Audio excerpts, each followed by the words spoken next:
नमस्कार दोस्तों, आज का वीडियो एक सच्ची कहानी पर आधारित है। ये हिमाचल के एक सुदूर पूर्व गांव के एक तिब्बती बालक के अपने घर परिवार से बिछड़ के 12 साल तक किसी अनजान प्रदेश में अनजान लोगों के बीच अपनी जीवन बिताने की कहानी है। तो मनाली से काफ़ी दूर भुंतर बस्ती में एक परिवार जिसके पिता का नाम ताशी और माँ का नाम यांगजोम था। वे अपने दो बेटे थुंडुप और मोडुप के साथ अपने खेती बाड़ी करके जीवन गुजर बसर कर रहे थे और दो लड़कों को वे स्कूल में भेजते थे। एक दिन जैसे आम तिब्बतियों के विचार होते हैं, उन दोनों को भी ये ख्याल आया कि जब हमारे पास दो लड़के हैं तो क्यों ना हम बड़े लड़के को बौद्ध धर्म के शिक्षा के लिए बौद्ध मठ में भेजा जाए। ये बात ताशी ने अपने रिश्तेदारों से और गांव के जान पहचान के लोगों से सलाह मशवरा किया तो सब ने इस बात की सराहना की और सब ने इस बात को बहुत पसंद भी किया। लेकिन कौन सा बौद्ध मठ, किस जगह का बौद्ध मठ थुंडुप के लिए सबसे अच्छा रहेगा, इस बात को माता पिता दोनों सोचने लगे।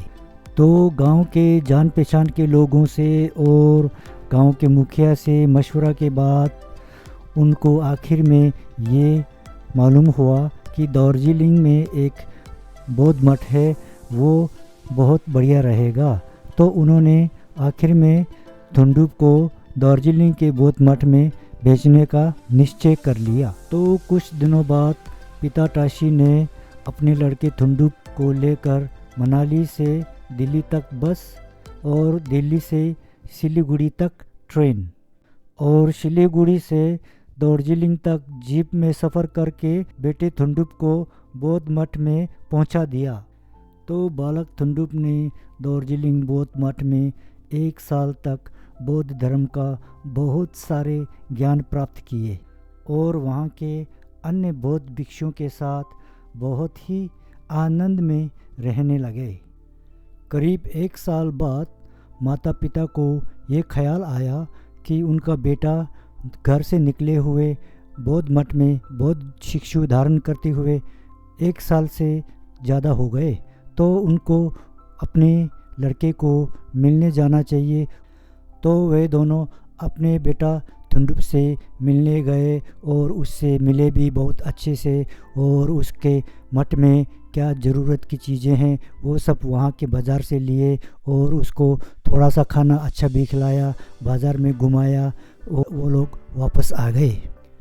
लेकिन थुंडुप के माता पिता उससे मुलाकात करके जब वापस लौट गए तो उसको अच्छा नहीं लगा। उसको घर की बहुत याद आई, उसको माता पिता की और अपने छोटे भाई की बहुत याद आई और वो बहुत उदास हुए। उसको अपने घर के और अपने गांव के इतने याद आए कि उसने मठ को छोड़ देने का निर्णय लिया और सुबह 4-5 बजे के करीब उसने मठ से भाग निकला। मठ से भागने के बाद उसको शहर में एक खाली जीप दिखा और वो खाली जीप में बैठ गए। करीब 1 घंटे बाद जीप के चालक और धीरे धीरे सभी मुसाफिर आ गए। उस जीप में सफ़र करते वो सिलीगुड़ी पहुंच गए। सिलीगुड़ी तक तो वो ठीक ठाक पहुंच गए, मगर सिलीगुड़ी रेलवे स्टेशन से कौन सा रेल कहाँ जाता है उसे कुछ मालूम नहीं हो रहा था और उसने आनन फानन में किसी एक ट्रेन को पकड़ लिया और उसमें चढ़ गए। उस ट्रेन में वो चलते गए, दिन रात चलते गए और वो बहुत थक चुके थे और उसे कुछ मालूम नहीं हो रहा था कहाँ जा रहा था ट्रेन, उसे कुछ मालूम नहीं हो रहा था। और करीब 72 घंटे रात दिन चलने के बाद उसे लगा शायद अब ये ट्रेन मनाली अपने घर के नज़दीक पहुंच गए होंगे और उसने ट्रेन से नीचे उतरने का फैसला कर लिया और किसी अनजान स्टेशन पे वो उतर गए। उसे मालूम नहीं हो रहा था कहाँ पहुंच गए, कहाँ उतर गए, लेकिन असल में उसने गलती से जगाधरी रेलवे स्टेशन पर उतर गए थे। रेलवे स्टेशन पर उसने इधर उधर देखा, चारों तरफ देखा और उसे कुछ समझ नहीं आ रहा था कहाँ से निकलना है, कहाँ से बस पकड़ना है। तो वो स्टेशन से बाहर निकल गए और बाहर के लोगों से पूछने लगे, मगर सब पंजाबी में बातें कर रहे थे। उसको बिल्कुल पंजाबी समझ नहीं आते थे, उसको तो बिल्कुल थोड़ी सी ही हिंदी आते थे। तो उसने कुछ नहीं समझ पाया लोग क्या कह रहे थे। और उसने पूछा, मुझे तो बुनतर जाना है, लेकिन किसी को बुनतर बोल के ऐसे जगह होगा किसी को कुछ मालूम ही नहीं था। तो फिर उसने यूं ही किसी बस में चढ़ गए, सोचा अब यहीं कहीं मनाली के पास चले जाएंगे, लेकिन नहीं तो उसे कुछ समझ नहीं आ रहा था और वो यूं ही बस में चढ़ गए। 4-5 घंटे उस बस में जाने के बाद जब कंडक्टर ने उसे बस की टिकट की पूछा तो उसके पास तो पैसे ही नहीं थे, तो कंडक्टर ने उसे बस से उतार दिए। वो किसी अनजान बस स्टेशन पर उतर चुके थे और उसे कुछ मालूम नहीं हो रहा था कौन सा जगह है, कहाँ है। और उसने लोगों से पूछने की कोशिश की, लोगों ने उसे नहीं समझा, उसने भी लोगों का बात पंजाबी समझ नहीं पाया।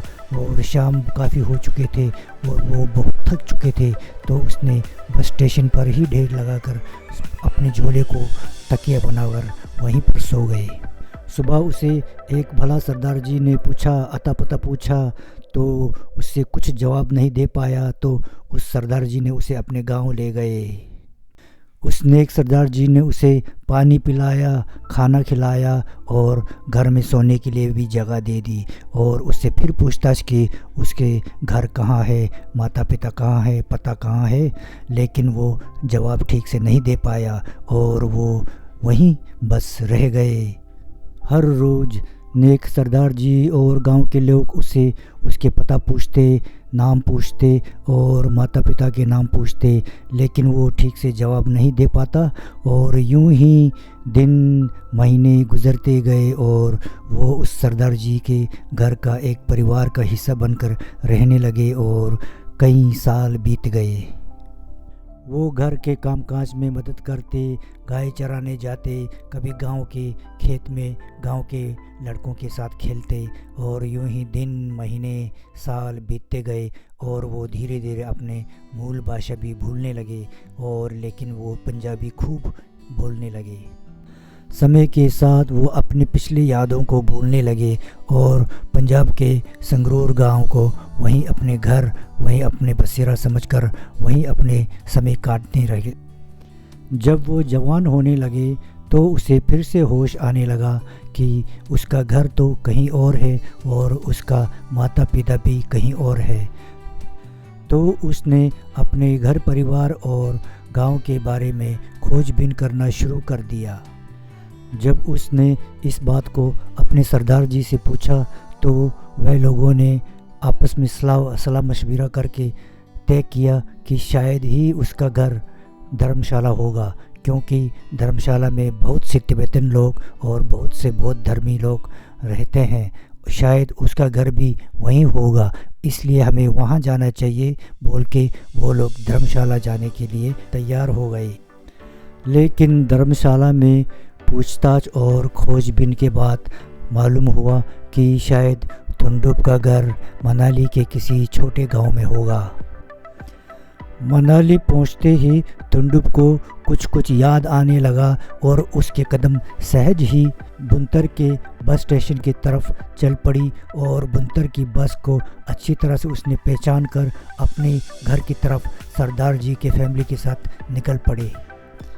जब वे लोग घर के आंगन में प्रवेश हुए तो बूढ़ी अम्मा घर की सफाई के लिए झाड़ू पोछा कर रहे थे और उनको देखकर वे असमंजस में देखने लगे और बहुत ही गौर से देखने लगे। बूढ़ी अम्मा तुंडुप की तरफ देखते रहे लेकिन कुछ नहीं बोला और देखते ही रहे। इतने में पास से गांव के मुखिया गुजर रहे थे तो सरदार जी ने गांव के मुखिया को पूरी कहानी समझाई और गांव के मुखिया ने आमा जी को जब ये कहानी बताई तो आमा जी बिल्कुल हैरान रह गए और बहुत ही खुश भी हो गए और बहुत ही खुश में और रोने लगे, बहुत ही जोर रोने लगे और अपने बिछड़े हुए बेटे से लिपट कर चूमने लगे और बहुत ही ज़ोर से रोने लगे। इतने में गांव के आसपास के और लोग जमा हो गए और सबको जब ये बात पता चली कि आमा के खोए हुए बेटे 15 साल बाद घर लौटे तो सभी बहुत ही खुश हुए, सभी बहुत ही खुश हुए और सब ने ताली बजाना शुरू कर दिया।